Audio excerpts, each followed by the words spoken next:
bonjour à tous, on va commencer. Merci d'être là ce soir tout d'abord. Je me présente rapidement, je m'appelle Martin Lambert, je travaille au laboratoire Arts et Technologies à Stérolux. Je vais dire 2 mots sur le contexte et puis je vais tout de suite passer la parole aux intervenants. Donc pourquoi cette conférence ce soir? En fait, on a souhaité rebondir sur l'opportunité d'un projet qui a été présenté hier et avant-hier à Stérolux, qui s'appelle Nous sommes les fils et les filles de l'électricité, présenté par Projet EVA, qui sont 2 artistes, Simon Laroche et Étienne Grenier, qui sont là ce soir.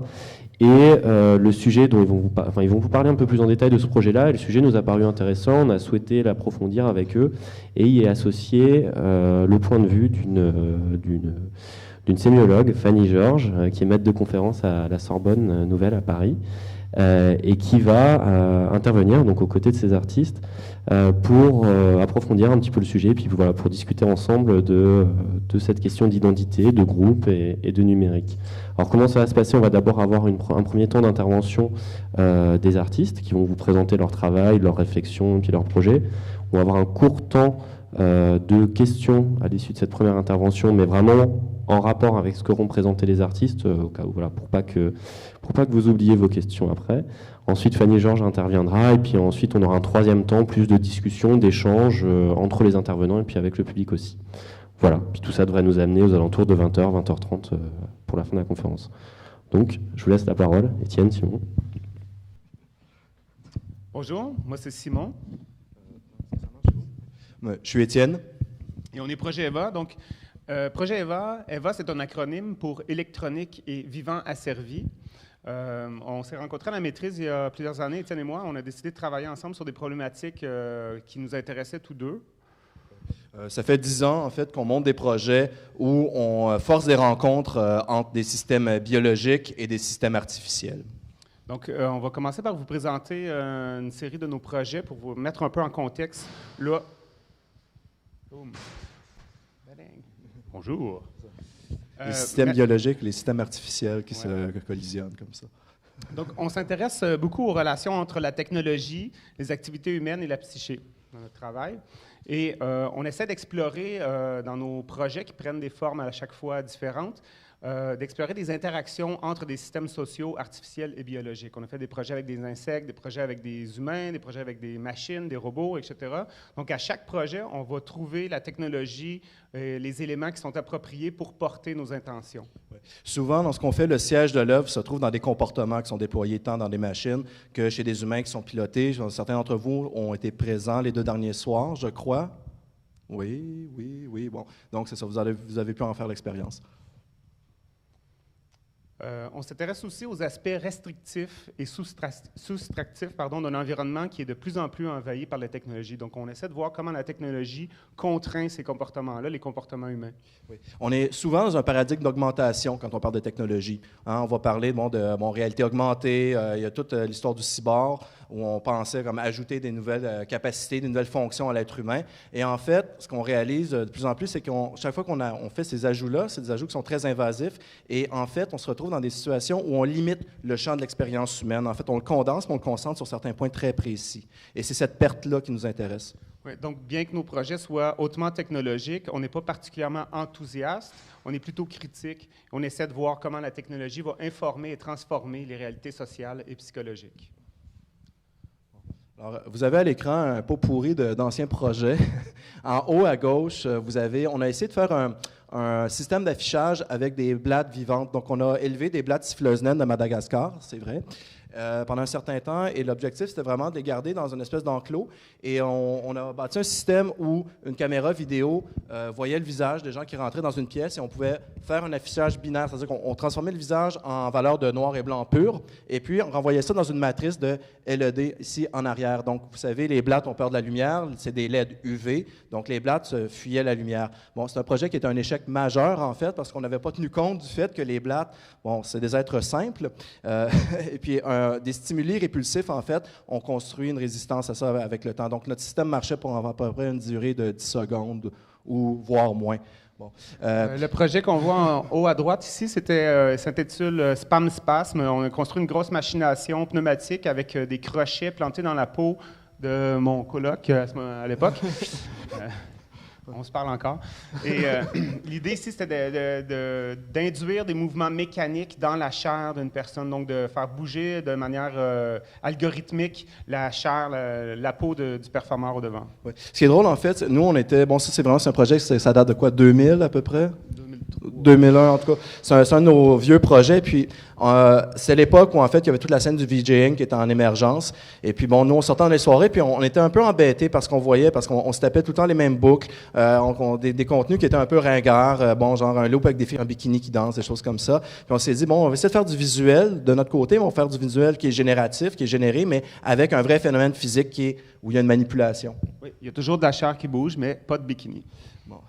En bas à gauche, c'est un projet qui s'appelle Avatard. Donc, c'est la contraction de avatar et retard en anglais, qui est un retardé. Le projet était en 2 phases, c'est-à-dire c'est une installation vidéo où on pénètre dans un premier espace et en bougeant, on voit sur un écran des petites marionnettes en vidéo. Là, ici, sont réelles.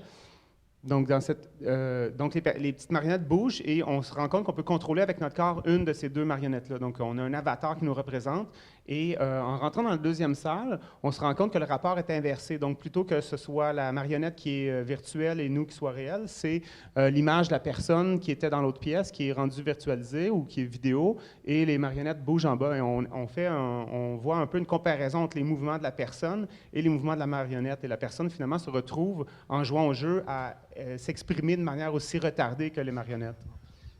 Vous avez ici en bas à droite, c'est une installation qui s'appelle « On va tous y passer ». C'est une installation qu'on a placée dans un corridor où vous connaissez le Montréal souterrain, peut-être de réputation. C'est pas si super que ça. C'est un espèce de gros centre d'achat essentiellement.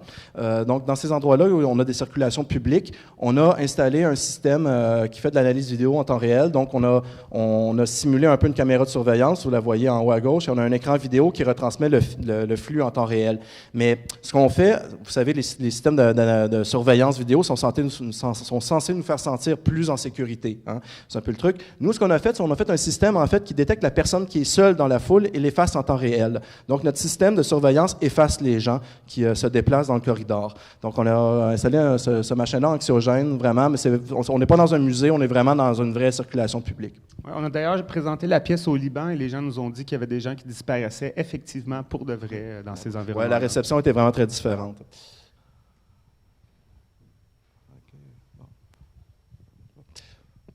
Ouais, c'est bon. Donc, c'est ça. Ce qui nous intéresse, c'est vraiment l'esthétique de la soustraction. Vous avez vu, avec On va tous y passer, on retire un élément vivant d'un flux vidéo, donc on l'efface. C'est ce qui nous intéresse. Donc, notre prochain projet s'appelle, son projet de performance s'appelle This is no game. C'est un projet, en fait, vous voyez, 2 performeurs qui portent un casque puis des lunettes. Essentiellement, ces 2 performeurs ne voient rien. Dans le casque, il y a des écouteurs, on entend de la statique et des commandes audio qui nous sont envoyées. Les commandes sont assez simples, c'est avance, recule, tourne-toi à gauche, tourne-toi à droite, donne un coup de poing, fais un câlin ou performe une action un peu plus complexe. Bon, ce qui arrivait, c'est que les performeurs portaient une caméra, vous voyez les GoPro en haut, donc on a un point de vue qui est déporté et la vidéo est retransmise en temps réel par sans fil à une station où il y a un traitement de l'image pour lui donner l'apparence d'un jeu vidéo. Donc, des gens dans une autre salle, en fait, étaient en face de l'écran, prenaient une manette de jeu vidéo et nous pilotaient à travers la ville. On a une petite vidéo.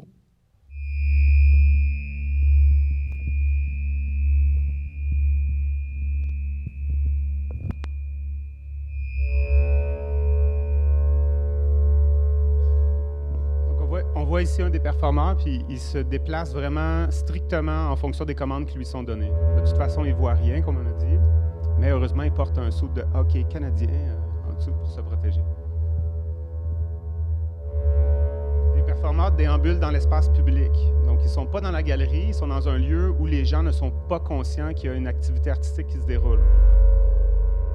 Ça, c'est à l'intérieur, on a des points. On a fait un petit peu un scénario où les gens, quand ils performent des actions particulières, vont gagner des points pour les inciter à essayer de faire des choses dans la ville. Il y a des objets qui sont cachés, comme des battes de baseball, de la bière, des trucs pour faire des tags.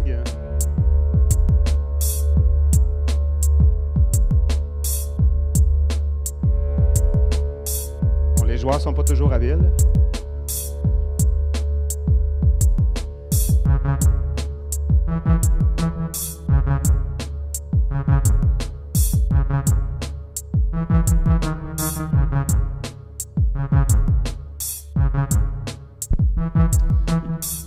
projet fonctionne quand même de manière assez ouverte. Par exemple, on voit à droite, il y avait des techniciens de la salle qui ont utilisé un des performeurs pour aller faire le ménage.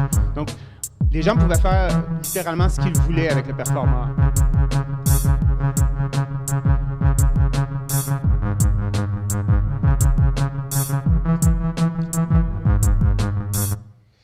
C'est ça aussi, le fait de suspendre en fait la vision puis d'empêcher les stimuli externes pour le performeur, ça fait en sorte qu'on est vraiment, on est dans un état où on est une marionnette de chair, on est un peu comme une sorte de zombie.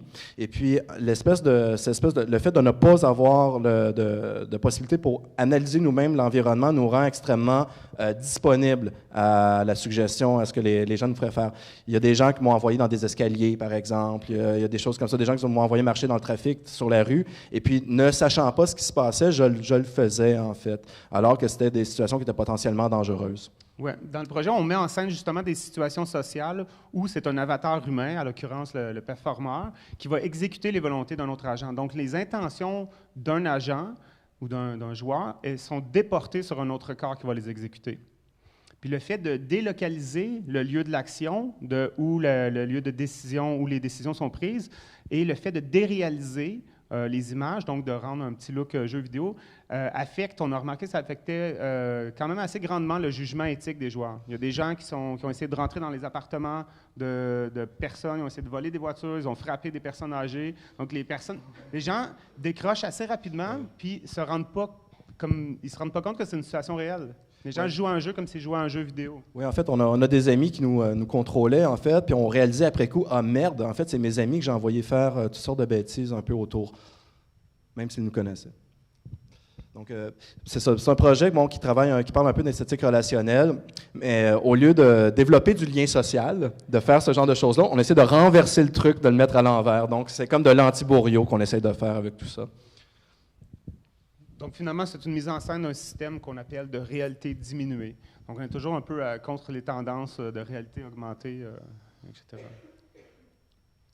Bon, ensuite, on s'est intéressé, on a essayé de développer des performances. L'interactivité, c'était quelque chose qui était très en vogue à une époque où on travaillait. Et nous, on voulait développer une performance audio ou audiovisuelle, mais à ce moment-là, une performance davantage audio qui impliquait un large groupe d'individus. Et les techniques qu'on voyait souvent, c'était des techniques statistiques. Tous les gens appuient sur un bouton, puis là, selon la décision commune, il se passe tel truc, tel truc. Nous, on voulait quelque chose qui était un petit peu plus riche et qui nous permettait quand même de conserver une certaine intention d'auteur dans la performance. Et donc, on a fait cette perf qui s'appelle « Répétition pour la fin du monde ». C'était présenté au Québec et aussi au Brésil. Et puis, l'idée, c'était d'avoir une grosse grille de chicken wire, de grillage broche à poule, avec des systèmes pneumatiques et des micro-contacts sur la broche. Donc, quand les gens... en fait, on recouvrait les gens avec ce dispositif.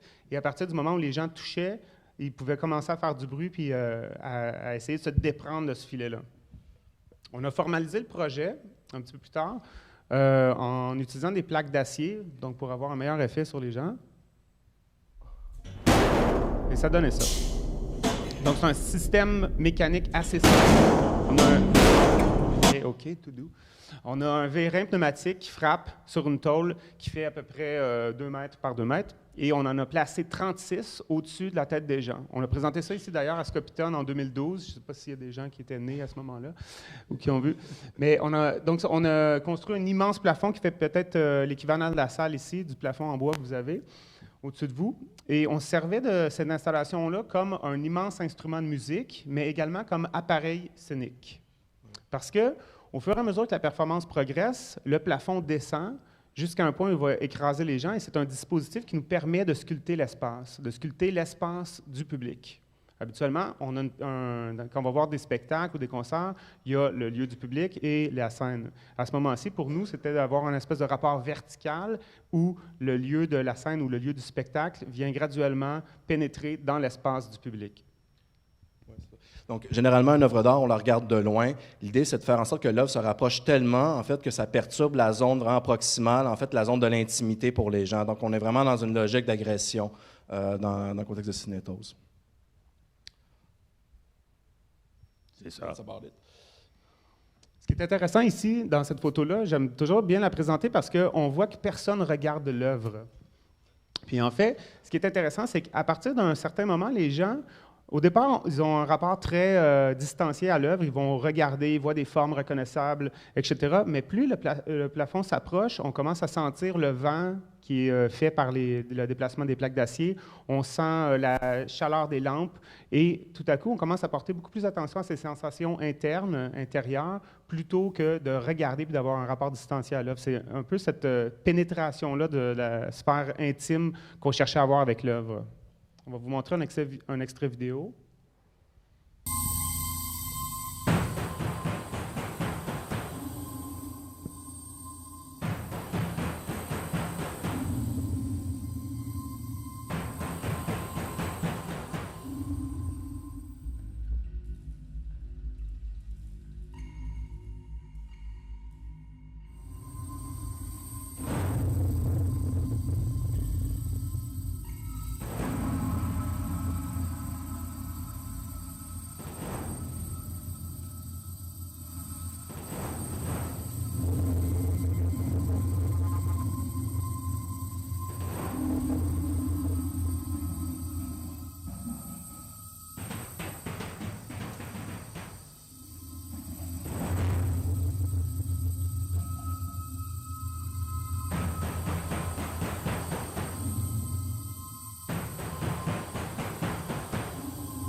Ce que vous avez vu dans la vidéo, en fait, c'est la finale à Montréal. On n'avait pas eu le droit, en fait, pour des raisons de sécurité, de descendre les plaques en bas d'un certain niveau. Et on tient à féliciter les gens de Nantes qui nous ont permis d'écraser le public jusqu'à cette hauteur. En fait, c'est grâce à vous que ça s'est passé. Donc, vraiment, bon, dans les intentions qui sont derrière cette œuvre-ci, bon, il y a vraiment, on en a parlé, le fait de détruire la frontière entre l'espace, la représentation, puis l'espace immédiat, donc on se rapproche vraiment des gens. Puis c'est vraiment, ça fait partie d'une espèce de flux historique en art, en fait. Là, une des personnes qui en a parlé beaucoup, c'est Dick Higgins. Vraiment, il a parti vraiment de l'époque de la peinture abstraite pour glisser vers la performance. Dick Higgins, c'est quelqu'un qui était peintre au début de sa carrière, qui est devenu performant vers la fin, mais il a commencé à s'intéresser au happening, à faire, en fait, c'est à mi-chemin, dans l'époque dite des combinés, en fait, c'était des environnements où il y avait de la peinture et de la performance physique, et il essayait tranquillement de entourer, si on veut, de se rapprocher des gens, de faire une espèce d'espace qui était, bon, en fait, de produire un environnement autour du public. Oui, donc dans des environnements donc, où l'œuvre est située tout autour de la personne. Et puis, le point final de ça, c'est de développer des happenings où, par exemple, des gens du public avaient des scripts ou des performeurs avaient des scripts qu'ils devaient performer eux-mêmes. Donc, l'œuvre était non plus un objet physique, mais était vraiment constituée de la performance des gens qui étaient sur place. Oui, c'est ça. Donc, nous, on opère aussi un petit peu à notre manière ce genre de glissement-là dans notre production. Ce que vous avez vécu, en fait, pour ceux qui ont fait Nous sommes les fils et les filles, c'est une performance qui est basée sur des scripts comportementaux. Donc, il y a aussi ce glissement-là. Puis bon, aussi, bon, il y a la question du sublime technologique qui nous intéresse. Bon, si on pense au sublime, chez Burke, le D-Light, si vous l'avez étudié, c'est le fait de faire des mises en scène où il y a une forme qui a l'air menaçante, et puis on ressent en fait un sentiment de confort parce qu'on sait qu'elle est dans une représentation. T'sais, on regarde la tempête de Turner, bon, la tempête a l'air menaçante, mais c'est une peinture, hein, c'est pas très menaçant. Bon, c'est un mauvais exemple peut-être, mais bon, on joue un peu là-dessus. Donc dans Cinétose, en fait, on a l'immense plafond de métal, puis certaines personnes avaient peur, mais en fait, c'est un peu comme un manège. On est dans ce genre d'installation-là, puis on est dans un spectacle, on sait qu'il n'y a rien, au final, vraiment d'absolument terrible qui va se passer, mais on jouit un peu de cette peur-là qu'on a. Je viens de me mettre de l'eau partout sur moi. Très immersif. Donc, après avoir joué avec Pardon. Après avoir joué avec le corps des spectateurs, on a voulu jouer avec leurs esprits. Donc, on a voulu pousser l'expérience un peu plus loin. Et plutôt que de simplement confronter l'œuvre physiquement à la personne, on a essayé de trouver des moyens de rentrer plus à fond à l'intérieur de la tête des gens. Et c'est à ce moment-là qu'on a eu l'idée de développer ce projet-là qui s'intitule « Nous sommes les fils et les filles de l'électricité ». C'est une pièce qui est un hybride, en fait, vraiment, qui se situe entre la performance, le spectacle vivant participatif, les arts numériques et le vidéo mapping. Le projet joue avec l'idée des spectateurs. Donc, spectateurs-acteurs. Il n'y a pas d'acteurs dans ce spectacle-là. Ce sont les spectateurs qui deviennent des acteurs de leur propre spectacle. Ça tourne en rond. C'est une notion qui a été apportée, entre autres, par Augusto Boal dans les années 60, où ils organisaient des sessions d'art-thérapie où, par exemple, des gens étaient invités à venir jouer des rôles sociaux. Par exemple, je joue le patron, il joue l'employé, et on rejoue une scène de conflit pour mieux comprendre un peu les dynamiques qui s'opèrent, les dynamiques sociales qui peuvent s'opérer. Il y a des versions, nous, on a vu des spectacles plus récents, par exemple, de Roger Bernat, où ils vont faire performer des danses par des membres du public qui sont guidés par des indications audio. Mais il faut se rappeler que chez Boal, il y a vraiment une optique de transformation sociale. Hein. C'est vraiment, l'idée, c'est de prendre, dans le théâtre des opprimés, c'est le nom de l'ouvrage de Boal. L'idée, c'est vraiment d'agir sur des nœuds sociaux et de réussir à les dénouer. Et donc, pour pouvoir faire ça, nous, on s'est cassé la tête pour essayer de développer un kit d'asservissement audiovisuel, donc un petit kit qui pourrait être porté par plusieurs des spectateurs, ou l'ensemble des spectateurs. On a Étienne en démonstration ici.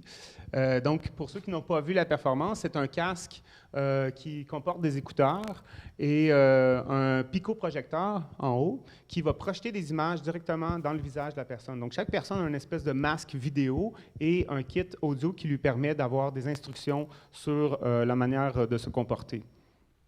Et donc, on place 16 de ces personnes-là en 2 rangées, face à face. Autrement dit, la personne qui compose mon spectacle, mon écran, c'est la personne qui est en face de moi et peut-être les 2-3 autres aux côtés. Oui. Le choix de la disposition, c'est pas anodin, en fait. On voulait vraiment être sûr qu'on soit pris avec le regard de quelqu'un vraiment à proximité. Si on avait eu, par exemple, une installation circulaire, puis c'est ce qu'on avait voulu faire un peu au début, mais le cercle, en fait, suppose une distance avec la personne qui est en face de nous, donc on est vraiment peut-être plus en sécurité que dans un face-à-face.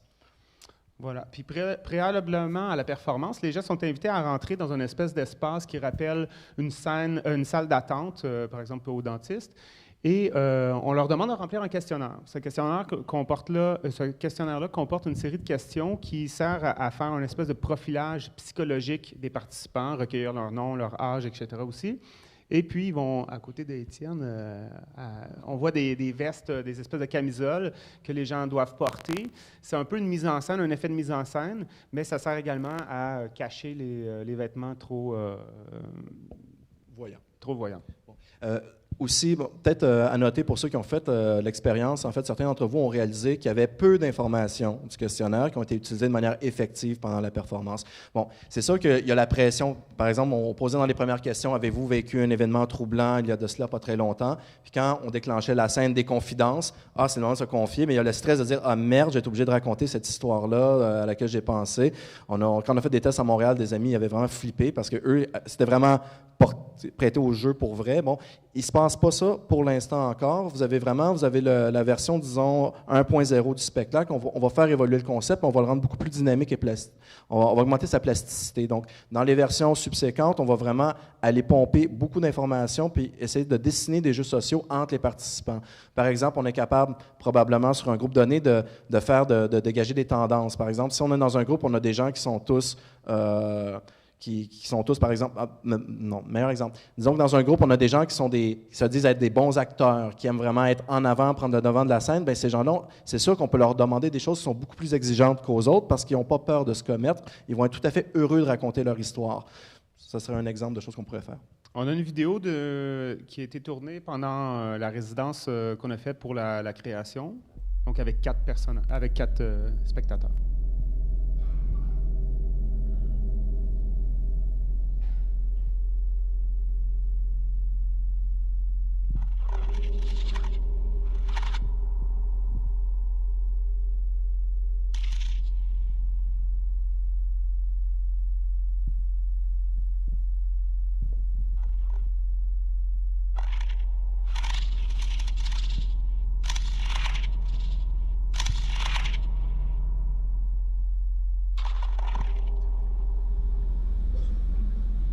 Je ne les reconnais plus. Sans pouvoir les reconnaître. Parfois. Je suis convaincu de les avoir croisés.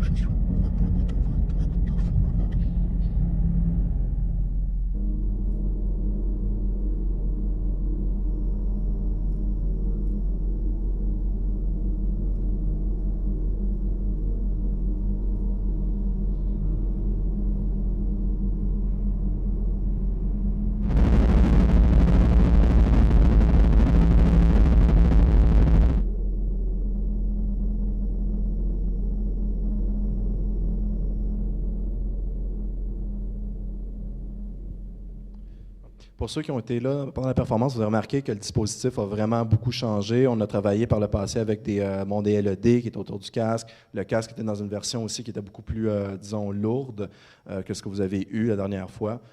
Puis vous avez remarqué aussi dans cette version-là, il y a une petite lentille avec un système de miroir. Bon, on a tout abandonné ces choses-là pour arriver à la version actuelle. Ça, c'est un jeu de mots qui fonctionne mieux en anglais. Donc, Trapecepation, c'est quoi? C'est le piège de la participation.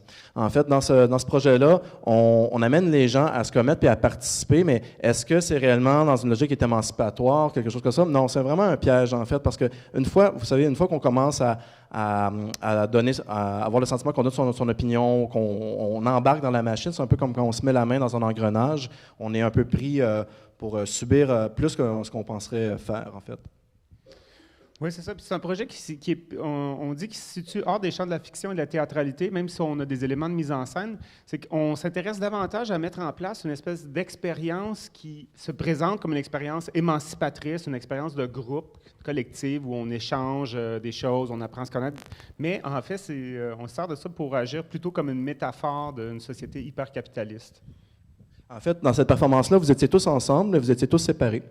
Puis vous avez une machine qui médiait vos rapports, qui vous disait quoi dire les uns aux autres. En fait, vous déléguez une partie, en fait, de vos intentions. Bon, vous étiez gentil, vous jouez le jeu avec nous aussi, c'est vrai, mais vous déléguez une partie de votre volonté à une machine qui prenait des décisions pour vous. Et dans certains cas, la machine, bon, vu que tout le monde entend les choses séparément, bien, la machine ne disait pas nécessairement la même chose à tout le monde. Donc, la machine mentait à certains d'entre vous. Donc, par exemple, dans le jeu où on devait détecter, il y avait des énoncés qui étaient prononcés, puis on devait dire si c'était vrai ou faux en se touchant le bout du nez, je crois que vous en souvenez. Mais les gens, parfois, entendaient l'inverse de ce que vous entendiez. Donc, vous étiez avec un ami que vous connaissiez bien, et cet ami répondait comme si vous ne connaissiez absolument pas, ou comme si c'était une personne vraiment qui n'avait aucun intérêt pour les belles choses de la vie ou des choses comme ça. Donc, c'est vraiment, on jouait un petit peu là-dessus.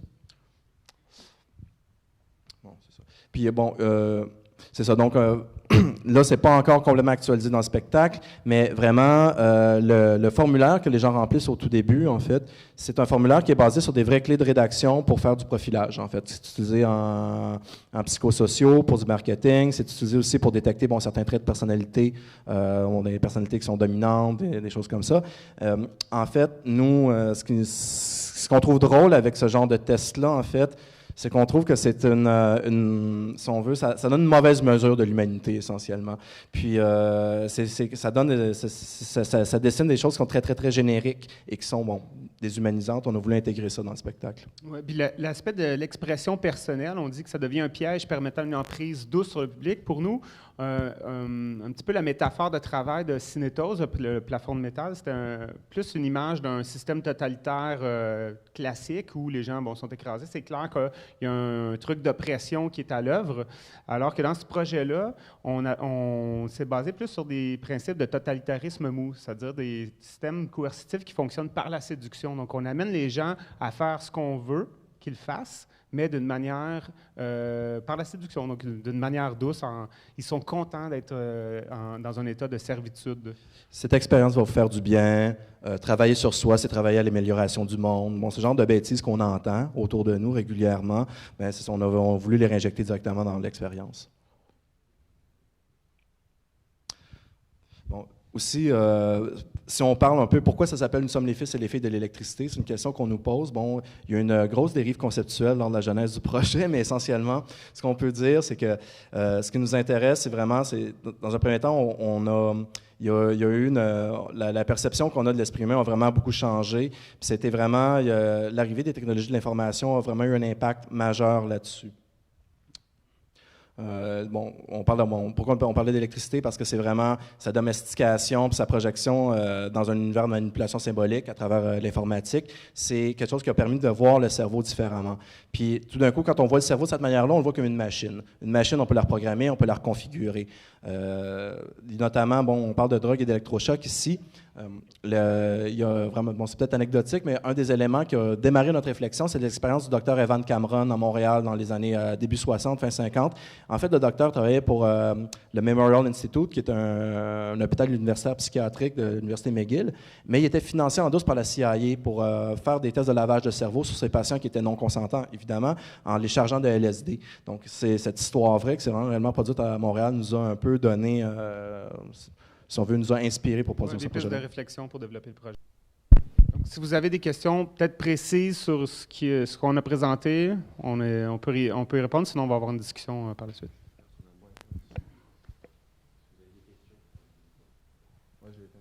Donc, si vous avez des questions, levez la main, je vous amène le micro. Il n'y en a pas. Pas de questions. OK. Donc, on va passer la parole à Fanny Georges, qui va nous donner son avis de sémiologue sur toutes ces questions.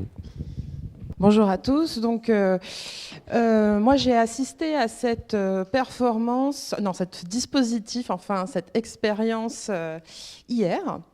Et donc, je ne connaissais pas du tout ces travaux. Et donc, je vais vous présenter dans un second temps ma propre expérience subjective de ce dispositif.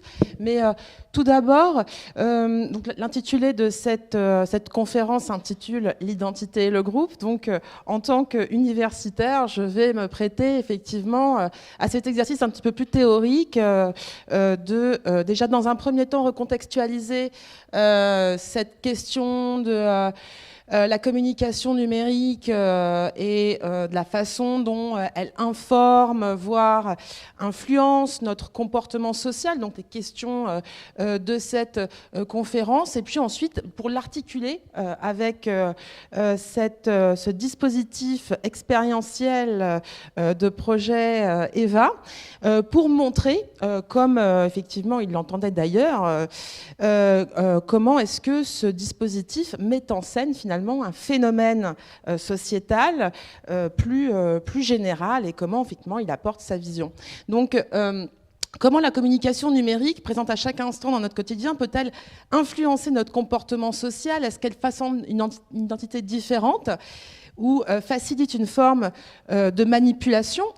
Donc déjà, en fait, ça c'est un thème extrêmement récurrent des sciences de la communication en général, qui est ma discipline avant d'être effectivement la sémiologie, puisque la sémiologie n'existe pas en tant que telle, en tant qu'institution en France, mais entre dans le cadre de l'analyse des médias. Et donc c'est un thème qui est énormément débattu depuis à chaque émergence d'un nouveau média de communication. On se pose la question de son influence. On critique son influence néfaste, etc. C'était le cas de la radio, de la télévision et tout. Et évidemment, et du numérique éminemment, du jeu vidéo. Donc, la réponse en général, c'est justement de nuancer. Non, la machine n'influence pas l'humain, mais l'humain également crée la machine et évidemment va lui impliquer en fait ses manières de faire, va inscrire ses manières de faire dans la machine. Et c'est quelque chose qu'on étudie depuis une quinzaine d'années sur les dispositifs numériques et la communication numérique, notamment dans le cadre de la sociologie des usages. Donc on va montrer justement cette espèce de double conditionnement réciproque entre donc l'être humain et la machine. Et peut-être juste un petit point que je vais développer donc par la suite. L'identité numérique, donc moi je vais la définir comme un système de signes qui manifestent l'utilisateur sur Internet. Donc c'est l'ensemble des signes qui manifestent l'utilisateur dans les dispositifs interactifs. Et ces dispositifs interactifs ont beaucoup évolué depuis le début du web. Donc justement pour aborder cette question de la première phase, enfin à quel point est-ce qu'on est conditionné par ces dispositifs numériques? En fait, depuis les années 90, on peut communiquer via les réseaux. Alors, le web est apparu au début des années 90, en 92, 91, créé par Tim Berners-Lee.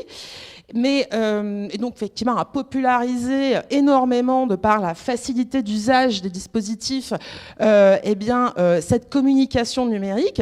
Au départ, la caractéristique par rapport à l'identité numérique qu'on a aujourd'hui, c'est qu'elle était essentiellement textuelle, comme vous le voyez ici sur cette copie d'ICQ, qui était une console de messagerie instantanée, qui était très utilisée, qui était l'application favorite des usagers en 2000 selon les enquêtes Pew. Donc c'est un institut d'enquête américain.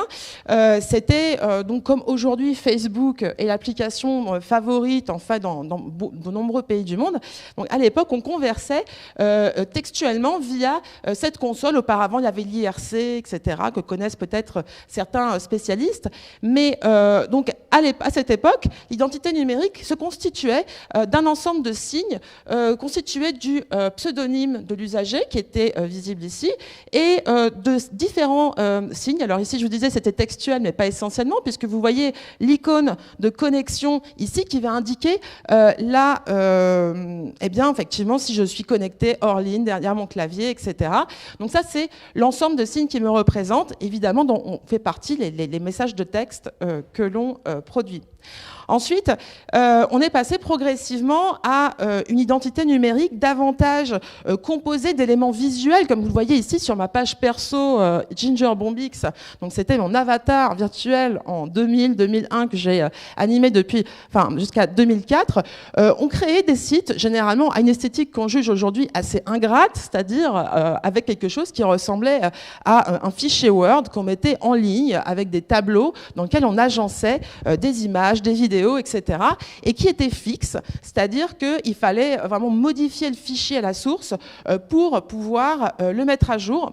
Donc en général, on discutait avec des consoles de messagerie instantanée à côté. Donc là, mon identité numérique, on peut dire à partir de l'apparition de ces pages perso, elle se constitue à la fois d'une partie fixe, celle que je saisis et qui demeure pérenne sur Internet, et puis d'une partie mobile, celle qui est composée des textes de chat que je vais saisir en direct lorsque je discute avec quelqu'un. Et vous connaissez évidemment le web social depuis 2004, depuis 2007, en tout cas, Facebook est l'application favorite donc, des usagers dans de nombreux pays du monde. En 2004, c'était LiveJournal, je crois. En tout cas, c'était les blogs qui avaient effectivement cette préférence des usagers. Donc, ce qui apparaît dans le courant des années 2000, c'est ce qu'on appelle l'individualisme connecté ou encore l'expressivisme connecté, pour reprendre une expression de Laurence Allard. Donc, c'est un processus dans lequel on va saisir un maximum d'informations pour se présenter en ligne et puis attendre surtout une reconnaissance de l'autre à travers cette présentation de soi et son identité numérique.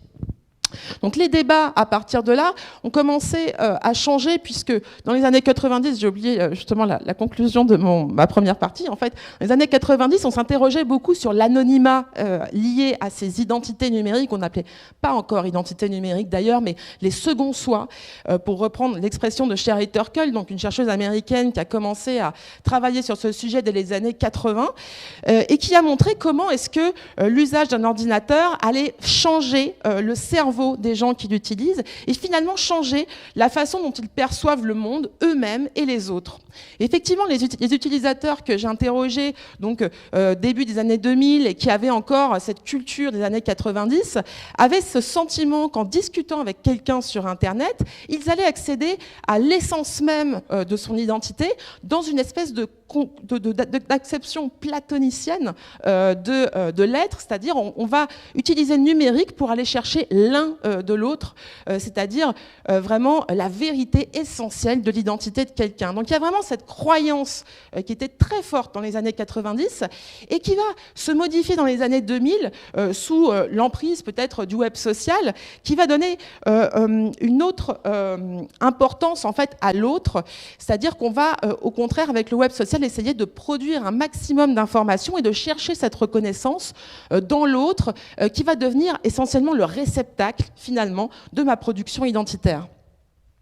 Dans les années, donc avec le web social, Facebook, en fait, on passe à un modèle. Et puis, je vous ai pas mis les applications de surveillance. D'ailleurs, c'est un petit peu bête parce que j'avais préparé une slide avec toutes ces informations.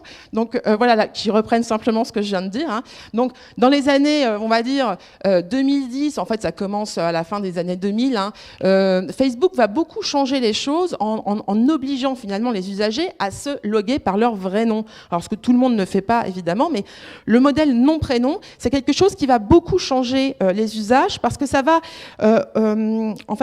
stimuler, encourager, appeler les gens, on va dire, à associer en fait leurs réseaux sociaux IRL en face à face aux réseaux sociaux numériques qui auparavant étaient assez dissociés.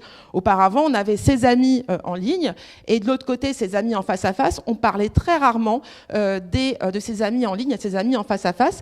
Et effectivement, Facebook va changer ces modalités-là. Et depuis quelques années, on va avoir en fait un essor encore de cet ancrage de l'identité numérique au plus profond des réalités biologiques et professionnelles, physiques de l'usager, avec les dispositifs notamment du Quantified Self, donc qui vont numériser vos données biologiques, votre rythme cardiaque, mais également vos déplacements. Alors je parle de cette montre, mais évidemment votre téléphone qu'on a tous le fait également.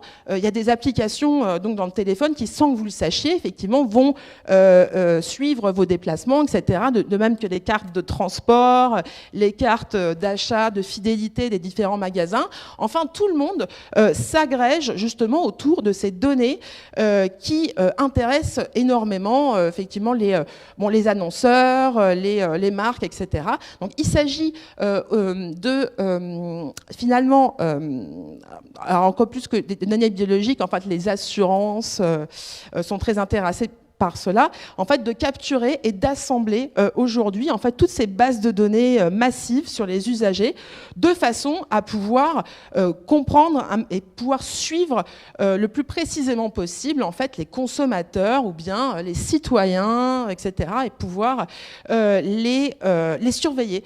Donc, on arrive vraiment dans une situation où les tyrannies de la communication qui auparavant existaient déjà, parce que cette tyrannie de la communication, c'était mais t'es away from keyboard alors que tu es censé être au travail, tu es en pause, donc voilà, donc c'est pas bien en fait dans les entreprises. En fait, il y avait des systèmes de surveillance qui existent toujours pour surveiller justement l'utilisateur en fonction de son statut sur son bureau.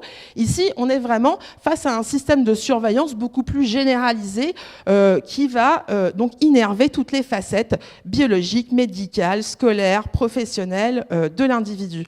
Donc l'identité numérique, pour vous résumer en fait ce phénomène énorme donc en 10 minutes quand même, eh bien aujourd'hui a énormément changé. Et oui, on a appris à vivre en fait avec cette identité numérique, on l'a intériorisée.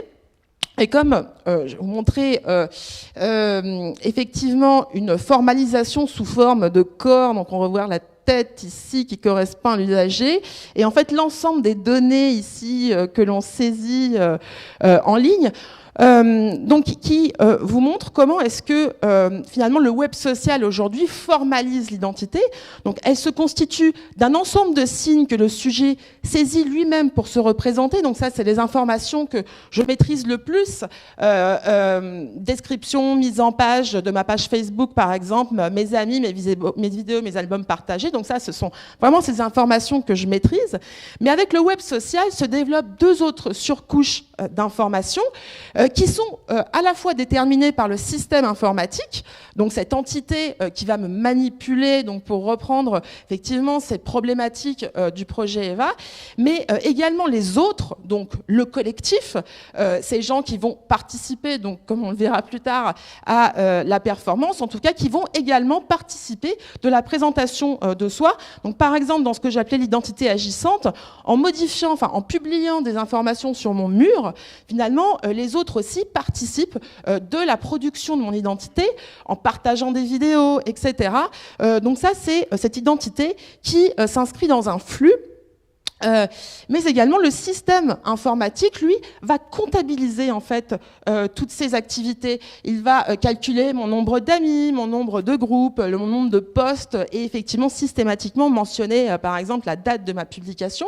Donc quantifiant énormément d'informations qui auparavant n'auraient jamais été quantifiées par un sujet. On n'aurait jamais, par exemple, venu à l'idée, avant le web social, de compter nos amis. Bon, ça, c'est effectivement, on s'en est rendu compte depuis bien longtemps, mais en tout cas, avec, disons que ces interfaces numériques du web social, on va intérioriser une certaine manière de concevoir l'identité, notamment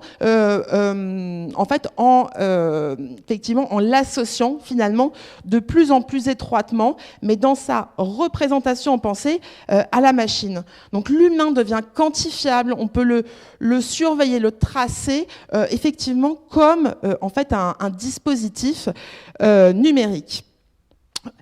A fortiori, lorsque les usagers, cette fois-ci, il ne s'agit pas du tout des machines, parce que les machines proposent des dispositifs, mais les usagers adorent ça, parce que les limites de l'identité numérique, donc depuis quelques années maintenant, mais aujourd'hui ça devient vraiment un phénomène énorme, se sont prolongées. C'est-à-dire que l'identité numérique, on peut dire qu'elle existe même avant la naissance d'un individu, puisqu'aujourd'hui, de nombreux utilisateurs utilisent par exemple des sites de préconception. Donc lorsqu'ils ont envie d'avoir un enfant, ils vont commencer à construire finalement son identité numérique à travers des services qui proposent de les aider dans l'établissement d'un planning, par exemple, de cette entreprise, ou également ensuite, une fois que l'enfant est né, de pouvoir partager sur des blogs, lui créer un blog, ensuite intégrer les grands-parents pour qu'ils puissent également publier des photos, et ceci souvent associé, enfin parfois en tout cas, associé au nom-prénom de l'usager. C'est-à-dire que même avant qu'un individu ait conscience ou puisse lui-même être en mesure de saisir des informations sur une page Facebook, il a déjà une identité numérique. Et de l'autre côté, comme vous le savez sans doute, parce qu'on en parle beaucoup depuis 2-3 ans, aujourd'hui, lorsque une personne décède, sa page Facebook peut servir de support à l'expression d'hommage post-mortem donc à cette personne.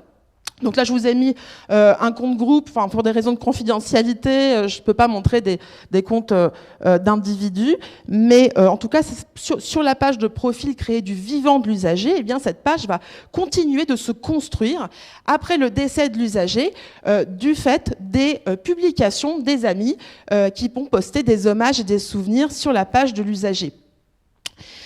Donc concrètement, cette identité numérique, elle continue de se construire. Donc après, même lorsque l'usager est décédé. Donc finalement, elle acquiert une forme d'indépendance, d'autonomie, d'autant que des services comme eMyLife ou eMemorial proposent aux individus de penser soi-même en fait cet avenir de leurs données post-mortem en leur permettant de faire des choix, de déposer leur dernière volonté quant à la manière de gérer ces identités numériques.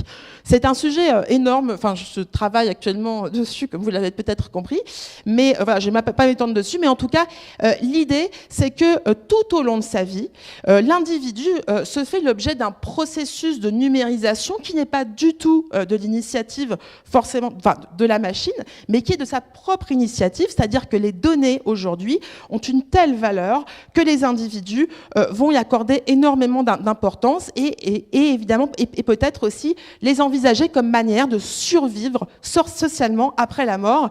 Et là, je vous ouvre surtout les tenants du transhumanisme qui vont vraiment même concevoir qu'on puisse apprendre un algorithme, comment publier sur Internet pour exister après sa mort. Donc tout ceci, je vous l'ai déjà dit, donc identité numérique, donc, et la relation voilà, à l'autre et à la monde. Donc, on peut retenir que l'individu donc se fait lui-même et collectivement l'objet d'une numérisation d'avant sa naissance à après sa mort, et que certaines idées comme, manifestent l'intériorisation de ce dispositif numérique. Par exemple, on n'existe que parce qu'on se manifeste sur Facebook, sur Internet. En effet, si sur Internet je ne publie rien, je n'existe pas. Et on a intériorisé en fait un certain nombre de choses de ce type, où plus on publie, plus on est présent. En fait, pensez à la façon dont vous interprétez la présence de vos amis, voilà. Ou encore, l'humain est quantifiable comme la machine. Et surtout, donc, le dispositif numérique est devenu nécessaire à l'entretien de nos sociabilités et de nos identités, puisque effectivement, on va être étroitement liés, enfin notre vie quotidienne va être étroitement associée à la machine.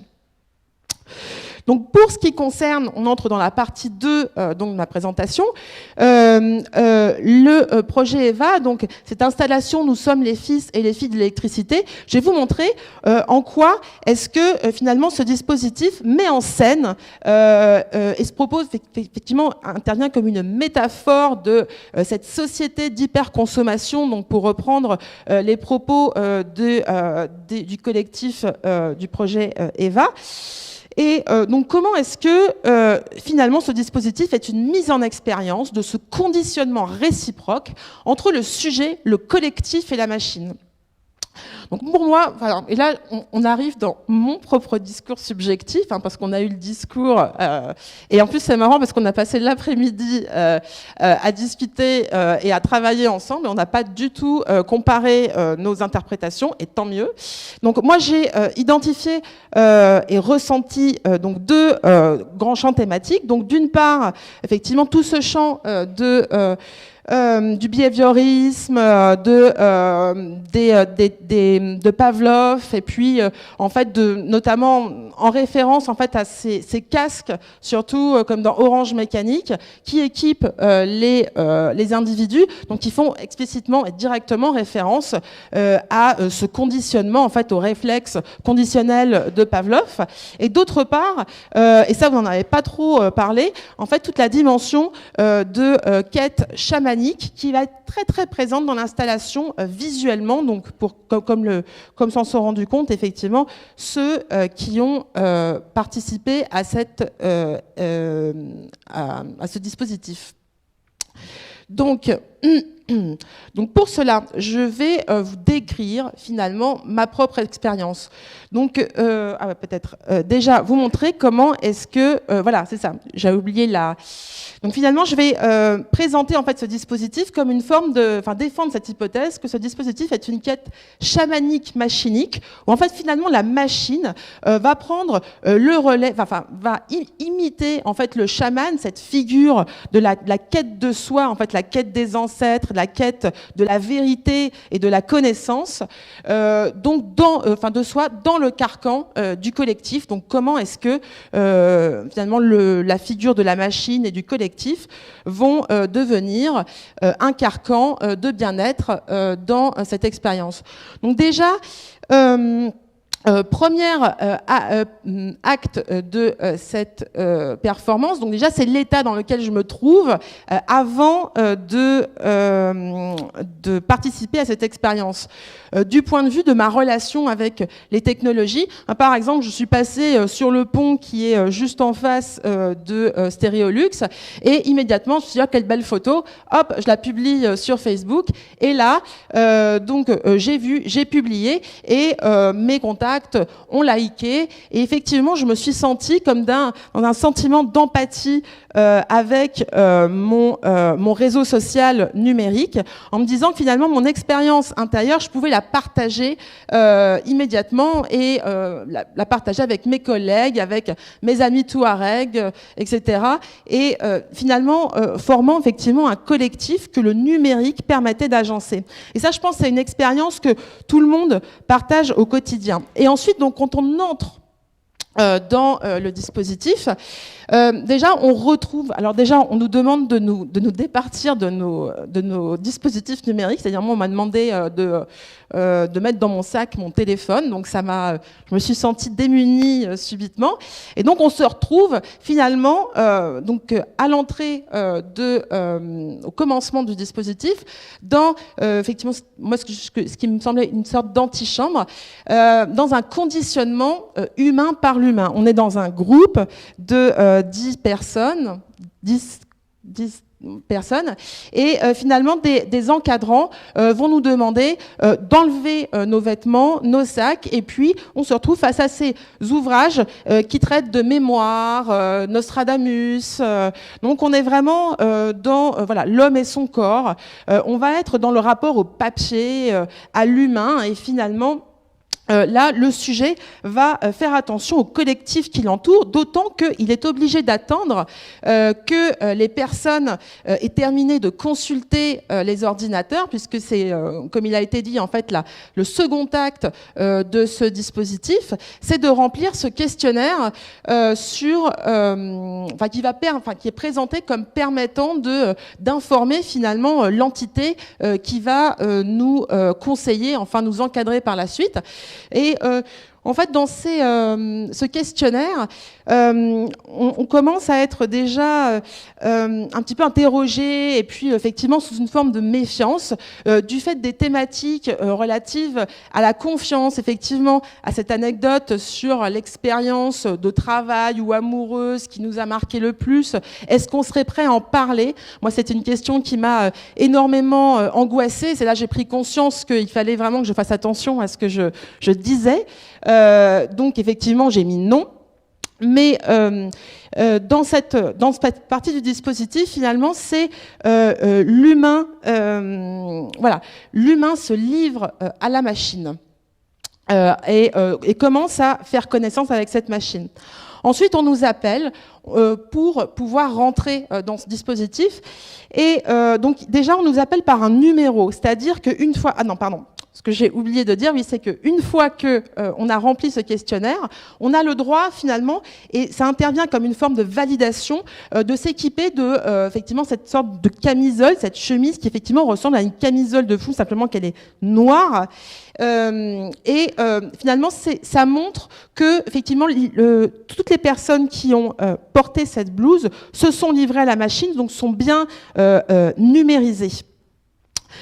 Et donc une fois que on s'est fait numériser, on peut être appelé sous forme de numéro, c'est-à-dire que là, ce sont des humains qui vont nous appeler à la manière d'une machine. Et moi, par exemple, je me suis trompée de numéro. On m'a dit non, mais non, c'est pas possible. C'est après parce qu'il y a déjà 2 personnes dessus, donc on ne peut pas. Voilà, ça ne peut pas être vous. Et on va ensuite s'équiper de la machine, donc de ces casques qu'un humain à nouveau va vérifier. Et ça, c'est un élément finalement de réconfort. Puisqu'on se dit que bon, ces casques qui sont peut-être un peu impressionnants et inquiétants vont être, sont posés et vérifiés par un être humain. Et donc effectivement, dans cette partie-là, on voit bien que l'humain fait la médiation de la machine, et c'est finalement aussi une façon d'avoir confiance en cette machine.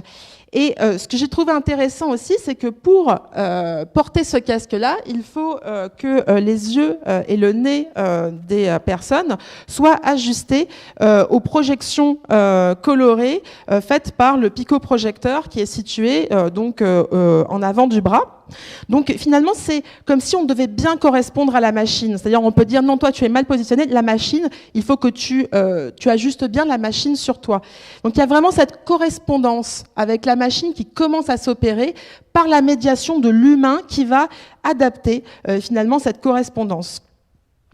Ensuite, donc là va commencer le conditionnement, cette fois-ci directement par la machine.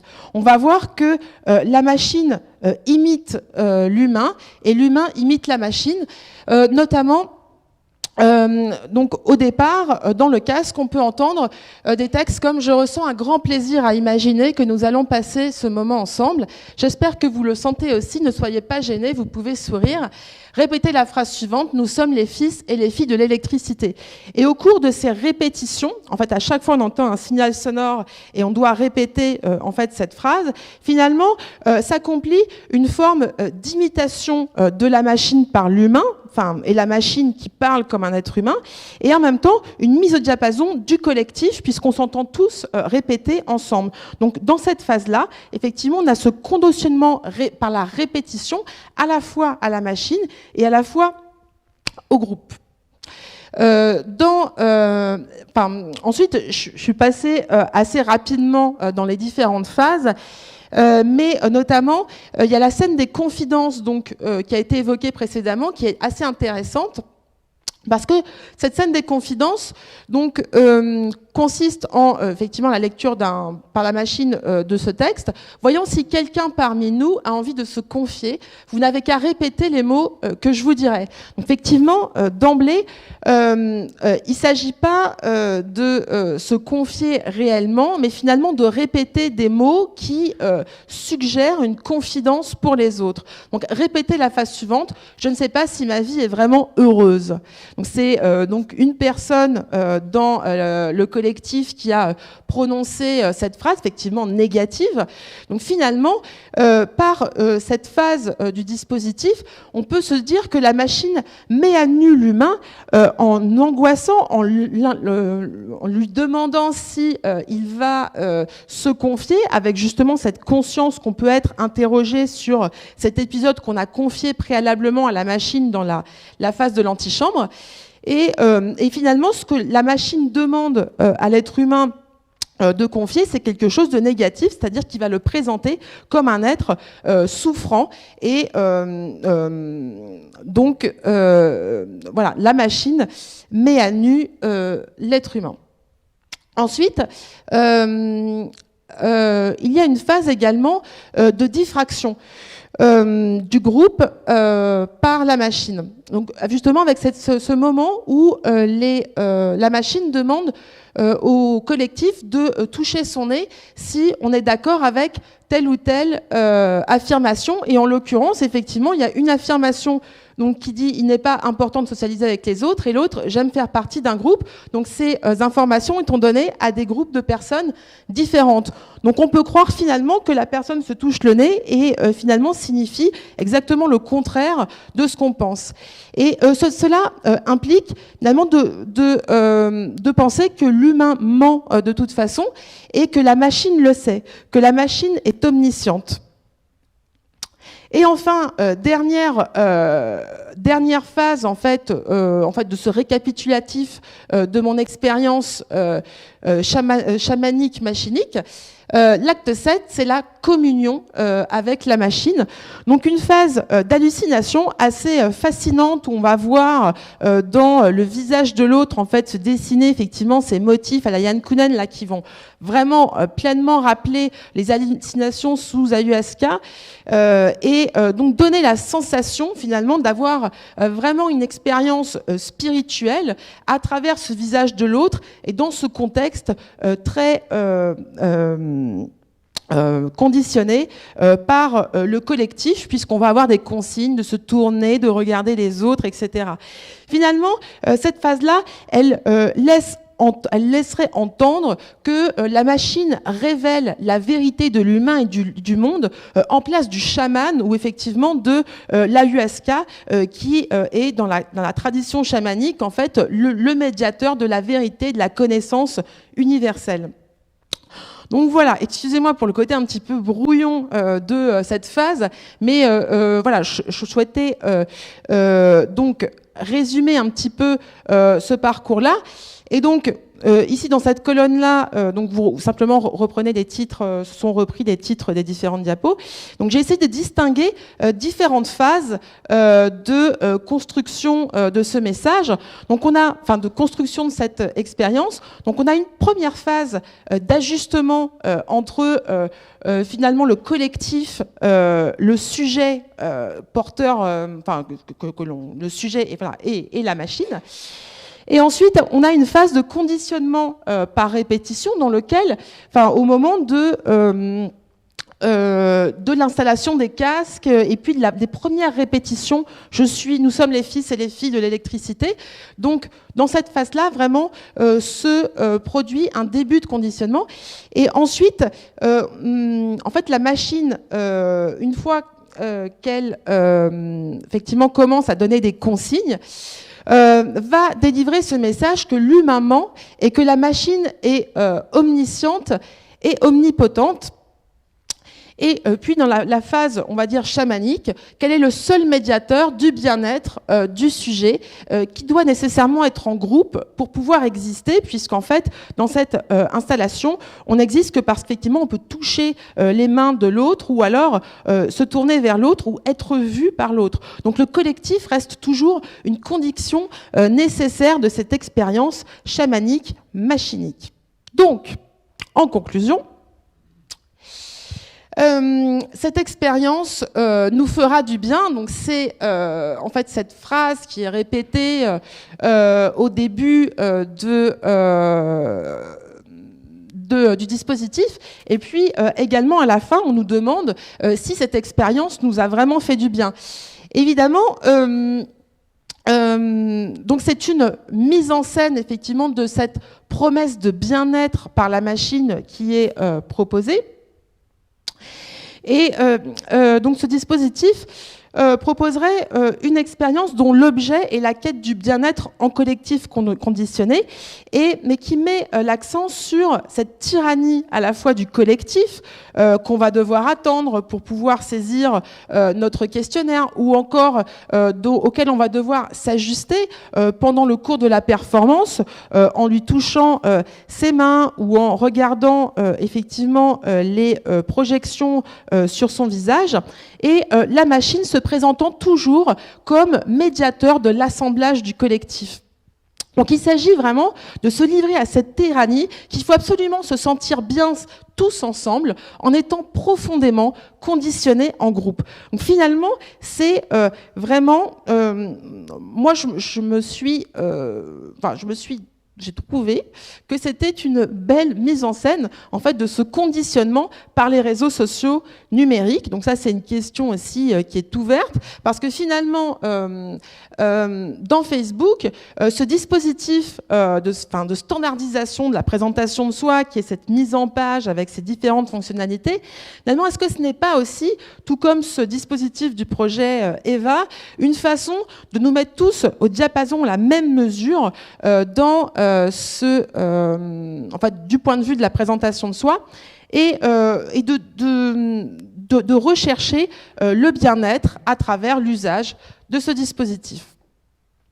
Voilà, je vous remercie.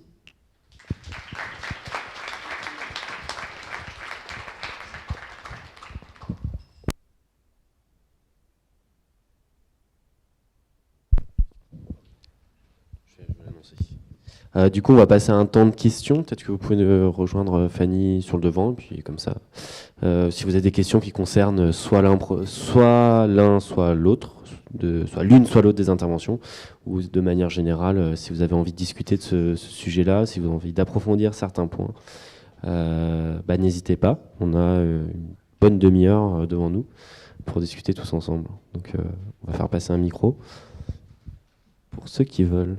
Je vous laisse suivre. Des volontaires ?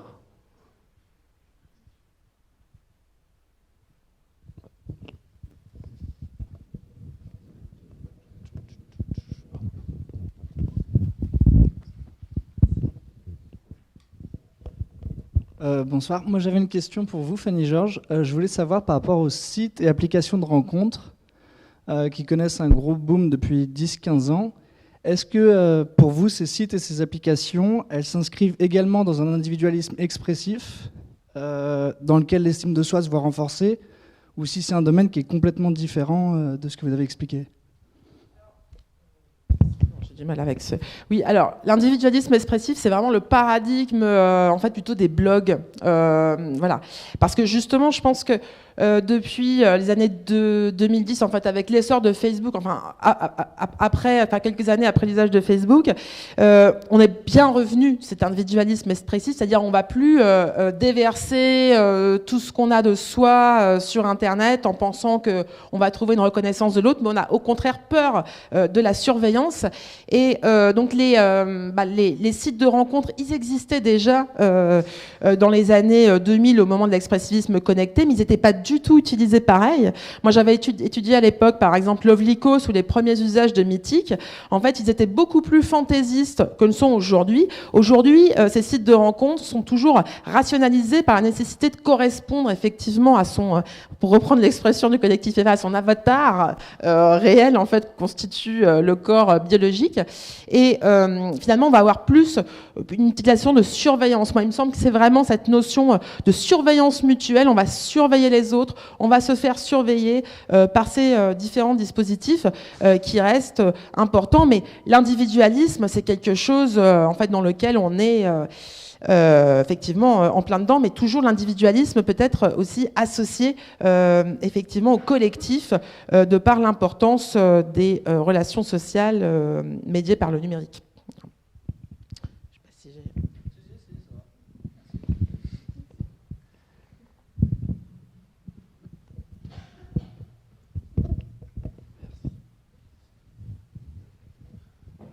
Une autre question ?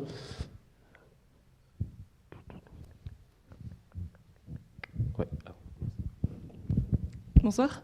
Je voulais savoir, parce que Fanny Georges émet l'hypothèse que ce serait une mise en scène, nous sommes les fils et les filles de l'électricité, ce serait une mise en scène des réseaux sociaux. Est-ce que ça faisait partie de vos intentions à la base, ou est-ce que vous avez plus pris ça comme une expérience pour voir le résultat ?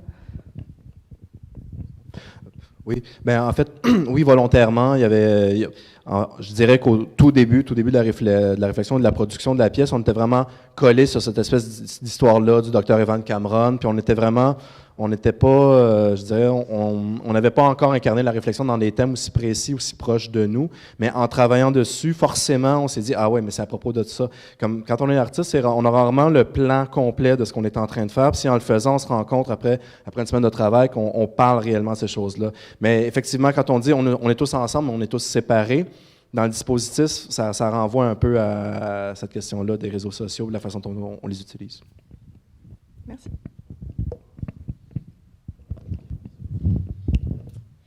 Moi, c'est une question pour vous, madame. Je voulais savoir quel était votre rapport, justement, par rapport au conditionnement qu'on peut observer par rapport aux réseaux sociaux, parce que vous semblez assez active quand vous nous avez montré les quelques photos que vous pouvez publier. Et c'est donc pour savoir si vous étiez plutôt... quel était votre rapport par rapport à ce conditionnement-là dont vous parliez, justement ? Mon rapport personnel ? Oui. Ah, très bien. Donc, alors en fait, pendant effectivement plusieurs années, moi, j'ai pas du tout utilisé. Enfin, pendant que j'étudiais Facebook, en fait, je m'en suis dégoûtée. Effectivement, moi, je refusais ce conditionnement. Mais finalement, comme beaucoup d'usagers, en fait, finalement, on se dit qu'à un moment, une fois qu'un certain seuil est franchi, autant se livrer, honteusement à ces réseaux sociaux numériques. Alors, j'en suis absolument pas fière, je ne le conseille à personne. Mais mais ensuite toujours. Mais effectivement, en fait, c'est une autre façon de se présenter en fait que proposent ces réseaux sociaux numériques. Plus sérieusement, on va toujours en fait correspondre à finalement. On va penser ce personnage social et je pense que c'est plus vraiment la notion d'extimité qu'avait développé Serge Tisseron dans les années 2000. En fait, cette notion d'extimité des adolescents qui allait montrer autre chose. Enfin, qui développait une nouvelle façon de concevoir ce qui est public et ce qui est privé.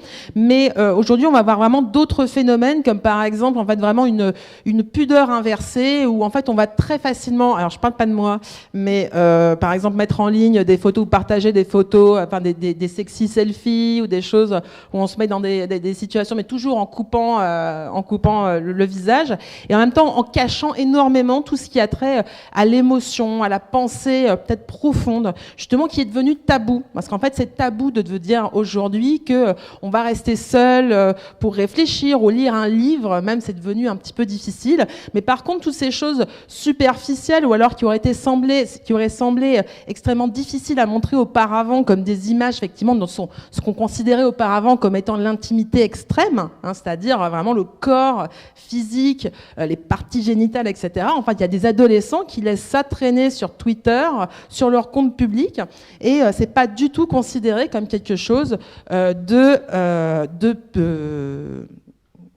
privé. Voilà, c'est ça. Donc je pense en fait, oui, pour répondre vraiment à votre question, c'est effectivement, on a développé une autre manière, en fait, une façon presque inversée de concevoir en fait son propre corps et la façon dont on le met en scène. Et pourquoi aujourd'hui pensez-vous que l'exhibition justement du corps est plus aisée à réaliser que l'exhibition plutôt de soi, de ses sentiments ou de son ressenti par rapport à la vie?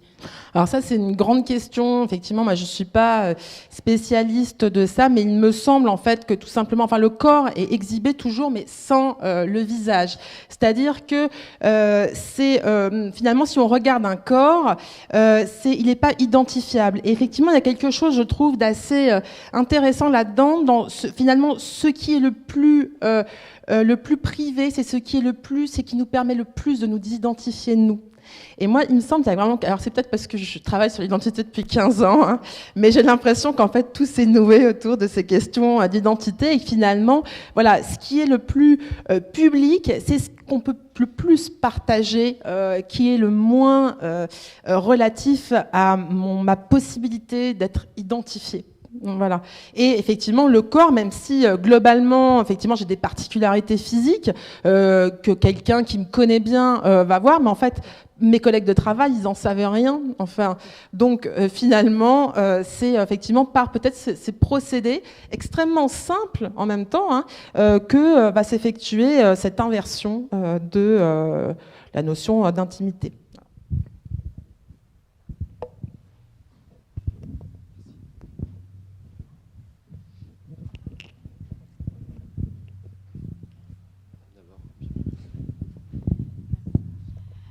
Je voulais revenir sur le désir d'extimité, et donc comme la définition de Serge Tisseron. Et dans l'idée, est-ce que vous pensez, donc comme Serge Tisseron, c'est plutôt un désir qui est là depuis longtemps et le numérique est un outil, ou justement ce désir d'extimité vient avec tous ces outils numériques et la possibilité de publier sur un réseau social.